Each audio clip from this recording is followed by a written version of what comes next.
Dilansir Tempo.com, Lembaga Survei Nusantara Strategic Network, NSN, mengungkapkan tingkat kepuasan publik terhadap kinerja Gubernur DKI Jakarta Anies Baswedan semakin melorot yang mencapai 30,3%. Direktur Program NSN, Riyandi di Jakarta, Sabtu, 24 September 2022, mengatakan, tingkat kepuasan publik terhadap Anies mencapai titik terendah dalam kurun waktu kurang dari sebulan menjelang lengser sebagai Gubernur DKI Jakarta. Menjelang lengser dari jabatan Gubernur, tingkat kepuasan publik DKI Jakarta terhadap Anies berada pada titik terendah.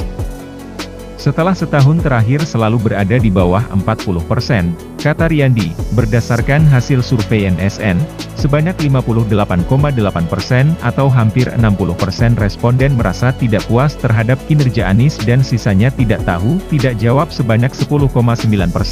Riyandi menjelaskan, penurunan persepsi publik terhadap Anies disebabkan berbagai kebijakan kontroversi dari pemerintah provinsi, Pemprov, DKI Jakarta.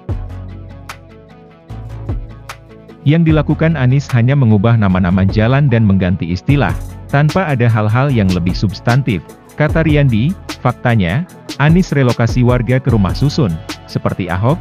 Menurut Riyandi, Pemprov DKI Jakarta banyak mengerjakan proyek infrastruktur berkolaborasi dengan pemerintah pusat dan menonjolkan pembangunan sejumlah kampung yang digusur Gubernur DKI sebelumnya, Basuki Cahayapurnama atau Ahok, seperti Bukit Duri dan Kampung Akuarium. Pada faktanya warga tetap direlokasi ke rumah susun, seperti yang pernah dilakukan Ahok, ungkap Riyandi.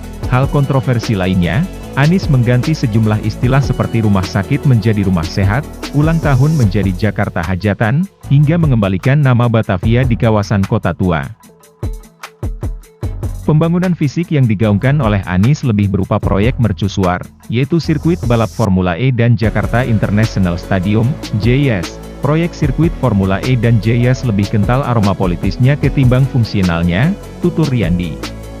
Riyandi menilai Anies tidak banyak memiliki prestasi yang bisa menuai kepuasan publik DKI Jakarta. Lembaga NSN melakukan survei terhadap 400 responden mewakili warga DKI Jakarta dengan metode multi-stage random sampling. Tingkat kesalahan, margin of error survei, sebesar 4,9%, dan tingkah, selalu update info terkini.